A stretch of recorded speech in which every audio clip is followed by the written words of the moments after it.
বন্ধুরা, আজ আমি তোমাদের দেখাবো চই ডাল দিয়ে খাসির মাংস কী করে রান্না করতে হয়। তার জন্য এখানে রয়েছে এই যে চই ডাল নিয়ে নিয়েছি আমি, আর এখানে আছে গোটা রসুন দিয়ে করবো। চই ডালটা আগে কেটে নিতে হবে, দেখাচ্ছি তোমাদের কেমন করে কাটতে হবে। এই যে আমি চই ডাল কেটে ধুয়ে রেখেছি, এই যে দেখুন এইভাবে লম্বা লম্বা করে কাটতে হবে। আর এখানে আমি গোটা রসুন নিয়েছি, আলু ভেজে তুলে রেখেছি, মাংস, জিরে, আদা, পেঁয়াজ, রসুন, টক দই সব কিছু দিয়ে একসাথে ম্যারিনেট করে রেখেছি 1 ঘন্টা।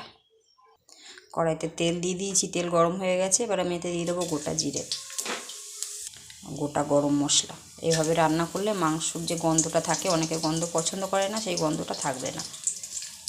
জিরে কালো হয়ে গেছে, এবার আমি ম্যারিনেট করা যে মাংসটা রেখেছি সেটা এর মধ্যে দিয়ে দেবো।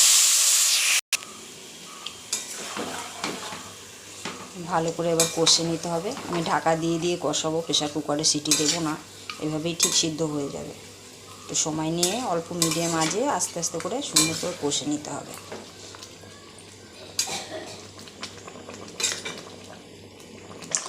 দেখো অনেক জল বেরিয়ে গেছে, আমি ঢাকা দিয়ে দিয়ে কষাচ্ছি, ওই জন্য অনেক জল বেরিয়ে গেছে। জলটা পুরো শুকিয়ে যাবে, মাংস পুরো সিদ্ধ হয়ে যাবে। আমি প্রেশার কুকারে দেবো না,